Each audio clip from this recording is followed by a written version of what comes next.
Master మీకు యాక్చువల్‌గా మీరు ఆ స్టెప్పు అవన్నీ చేసి మీరు డెమో తీసుకొచ్చారు శ్రీకాంత్ దగ్గరికి.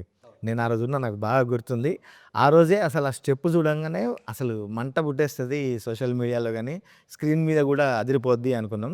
మీరు ఆ స్టెప్పు నాని గారితో చేయించింది తర్వాత అది చాలామంది ఏమనుకుంటారంటే వీళ్ళేదో గ్రాఫిక్స్ చేసుంటారులే, లేదంటే గ్రీన్ మ్యాట్ పెట్టుంటారు, ఇంకేదో పెట్టుంటారు అని చెప్పి రకరకాలుగా మనోళ్ళు మాట్లాడుతుంటారు గదా! మీరు అసలు ఆ స్టెప్ కంపోజ్ జేసింది, ఆ స్టెప్ షూట్ జేసింది, నాని గారి ఎఫర్టు అవన్నీ చెప్పండి మాస్టర్. ఖచ్చితంగా. అది జనాలు కొంతమంది చెప్తున్నట్టు ఇది ఏదో సీజీలో చేశారు. లేదంటే తాడు పెట్టుకొని ఏదో చేశారు. అవి ఇవి అన్నట్టున్నారు. అది అట్లా కాదు. ఇది ప్యూర్‌లీ నాని గారు హార్డ్ వర్క్. ఫస్ట్ మీరు చెప్పినట్టు మనం ఆ మూవ్‌మెంట్ కంపోజ్ చేసి సాంగ్ అంతా షూట్ చేయడానికి నెల ముందే మనం అవును. ఫుల్ ప్రాక్టీస్ చేసి ఎందుకంటే శ్రీకాంత్ అన్న ఎప్పుడూ ఆయన్ని సాటిస్ఫై చేయడం అన్నది అంత ఈజీ కాదు. చాలా కష్టం. మనని త్రూ ఔట్ ఎండ్‌కి పుష్ చేస్తూ ఉంటారు. ఇంకేదో కావాలి, ఇంకేదో కావాలి, సో, నెలంతా మనం ఈ సాంగ్ కోసం ప్రాక్టీస్ చేసి శ్రీకాంత్ అన్న దాంట్లో ఉన్న బెస్ట్ స్టెప్‌ని అది మీరు చూసినట్టు ఆ రోజు చూసి ఇది ఎలాగైనా ఈ స్టెప్ దీంట్లో పడాలి. మనకిది కావాలని చెప్పి అది ఫిక్స్ చేసి నాన్నగారికి పంపించి, నాన్నగారు తర్వాత చూసి లేదు ఇది నేను ఖచ్చితంగా చేస్తానని ఆయన ప్రాక్టీస్ వచ్చారు. We did rehearsals. రిహర్సల్ చేసి ఆయన కష్టపడి ఎందుకంటే మీకు తెలుసు, మాకు తెలుసు. అవును. మనం దసరా నుంచి నేను డైరెక్ట్‌గా ఆయన చూస్తున్నా. ఆయన పని మీద ఆయనకున్న హార్డ్ వర్క్, ఆ డెడికేషన్ అన్నది. సో, ఆయన అంత ఈజీగా దేన్ని ఇది ఓకే ఊరికే చేద్దామని వదలరు. దాన్ని నేను ఎలాగైనా చేస్తా, కష్టపడతా అనేది.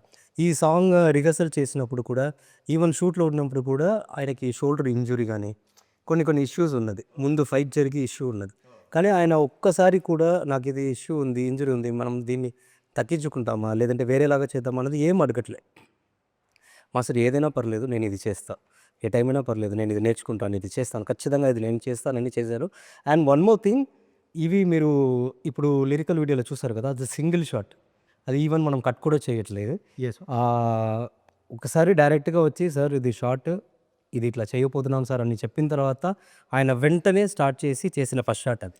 సూపర్. ఆ ఫస్ట్ షాట్‌లోనే అది ఓకే అయింది. అండ్ చాలా బాగా చేశారు కూడా. సో, అది నేను డైర్‌గా చెప్తా. అది సీజీయో లేదంటే తాడు కట్టుకొని చేసిందో ఏం కాదు. ప్యూర్‌లీ నాని గారు హార్డ్ వర్క్ అది. సో, అదే. అది తెలుస్తుంది master. Single shot, hmm. Single take గూడానా యాహ్! ఇయన్నీ? Single take. సూపర్ గదా! అసలు ఆయన హార్డ్ వర్క్ గురించి మేము అవును. దసరా అప్పుడు మీరు చూసారు. నేను గూడా ఆయన కళ్ళారా చూసాను. మీకొక పెద్ద విషయం తెలుసా? నేను మన సాంగ్ షూట్ దగ్గరికొచ్చా. మీ పక్కనే కూర్చున్నా. మీరసలు నన్ను పట్టించుకొని కూడా పట్టించుకోలేదు మీరు. ఓకే. ఓకే. మీరు ఎంతసేపు ఆ సాంగు ఆ షాట్ అయింది కదా మాస్టర్ 'జుంపల్లికే ఆయాషర్' అని. అప్పుడొచ్చా నేను. ఓకే. మీ దృష్టి మొత్తం దాని మీదనే ఉంది. వాళ్ళందరికీ చెప్పడము, అందరిని కోఆర్డినేట్ చేసుకోవడము ఇదే నడుస్తుంది.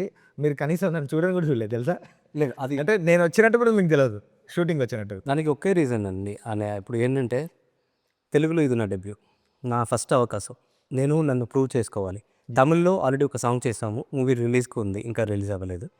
సో, దాంట్లో కొన్ని మంచి పేరొచ్చినాయి. దీంట్లో మన తెలుగులో కూడా ఇన్ని రోజులు వెయిట్ చేసి ఇలాంటి ఒక మంచి గొప్ప అవకాశం రావడం అన్నది అది అంత ఈజీ కాదు. అది దేవుడి దయ. అండ్ అన్నయ్య డైరెక్టర్ గారు, నాని గారు, మన ప్రొడ్యూసర్ గారు వీళ్ళందరూ మన మీద ఏదో ఒక నమ్మకం పెట్టుకొని మనకి ఈ అవకాశం ఇచ్చారు కదా! సో, దాన్ని ఎలాగైనా మనం ప్రూవ్ చేయాలి. ఈ సాంగ్‌ని ఇరగదీయాలి. ఎందుకంటే శ్రీకాంత్ అన్న మైండ్‌లో ఈ సాంగ్ ఎక్కడో ఉంది. నాకు ఫస్ట్ భయం ఎక్కడ స్టార్ట్ అయిందని చెప్పనా? ఫస్ట్ మీరు వచ్చి లిరిక్ రాసి, ఆ లిరిక్స్ చెప్పినప్పుడు నాకు ఫస్ట్ మీనింగ్ అర్థం కాలా. యెస్. మన డైరెక్షన్ టీమ్ పక్కన కూర్చొని చెప్తున్నారు. ఇది మీనింగ్ దీనికి ఇంత డెప్త్‌గా అన్నయ్య రాశారు. అది ఒక్కసారి ఇంకా అనిరుద్ గారి దగ్గర వెళ్ళి అది మన అన్నయ్య వాయిస్‌లో ఇవన్నీ ఒక అవుట్‌పుట్ వచ్చిన తర్వాత నాకు యాక్చువల్‌గా భయమేసింది. మన డెబ్యూ సాంగ్ ఇంత రేజ్‌గా, ఇంత డెప్త్‌గా అందరి మైండ్‌లో అప్పుడు ఉంది. ఎంతైనా మనకు మిగతా వాళ్ళు విని ఉండరు. కానీ మనం విన్నాం ఆ సాంగ్‌ని. ఖచ్చితంగా ఈ సాంగ్ బయట ఎలా ఎళ్తదో మనకొక హోప్ ఉంది. ఆ సాంగ్ మీరందరూ ఇచ్చిన ఈ రేంజ్‌ని నేను హోల్డ్ చేయాలంటే ఆ కొరియోగ్రఫీ ఎంతలా ఉండాలి. ఆ భయం అప్పుడు స్టార్ట్ అయింది. సో, ఒక్ రోజు ఇక్కడ మన ఆఫీస్‌లో రిహర్సల్ హాల్‌లో అక్కడ ఇక్కడ రోజు మార్నింగ్ నుంచి ఈవినింగ్ దాకా ఏం చేద్దాం, ఏం చేద్దాం అని శ్రీకాంత్ అన్న కూడా రోజు పుష్ ఇస్తూ ఉంటారు. సో, ఇవన్నీ చేసి లాస్ట్‌కొచ్చిన అవుట్‌పుట్ ఇది.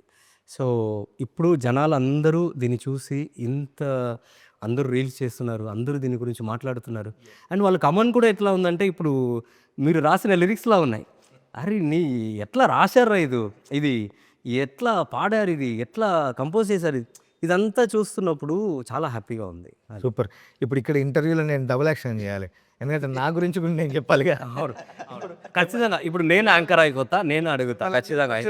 నేను ఫస్ట్ టైం ఆ రోజే మిమ్మల్ని మన చూసాను అక్కడ కలిసి కలిపిలోనే.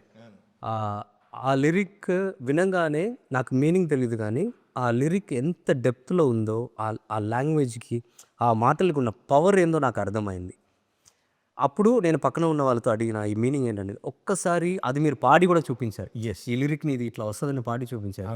ఎట్లా నేను జనాల కోసం ఇక్కడ నేను అడుగుతున్నా, నేను యాంకర్ ఎట్లా రాసారని ఇది. ఇది యాక్చువల్గా పుట్టింది ఈ మందుగుండు సామాగ్రి అంతా దట్టించింది శ్రీకాంతే. ఫస్ట్ దసరా ధూమ్ధామ్ దోస్తాను, చెమ్కీలంగి 2 పాటలు బ్లాస్ట్ హిట్లు. కానీ నాకు ఈ పాట అంతకంటే కావాలి అనేది ఫస్ట్ టార్గెట్ నాకు పెట్టింది. తర్వాత శ్రీకాంత్ స్టోరీ నేరేట్ చేసినప్పుడు, క్యారెక్టర్ చెప్పినప్పుడు, ఆ క్యారెక్టర్ పడే బాధ, ఆ క్యారెక్టర్ లోపల ఉన్న ఫైర్, వీళ్ళంతా ఒక జాతి కదా, ఈ సవారీ అనే ఒక జాతి, వీళ్ళ స్ట్రగుల్స్ అది ఎట్లా ఉండాలంటే ఒక భాషతోని భయపెట్టాలి వాని విలన్ని, ఒక పదంతోనే అసలు భయపెట్టాలి. అవన్నీ టార్గెట్ నాకు ఇచ్చినప్పుడు అప్పుడు నాకు వచ్చిన థాట్స్ ఇవి. అందుకని అసలు స్టార్ట్ చేయడమే మనం మామూలుగా తెలంగాణ ఇప్పుడు ఈ పాట గురించి కూడా ఒక మాట చెప్పాలి.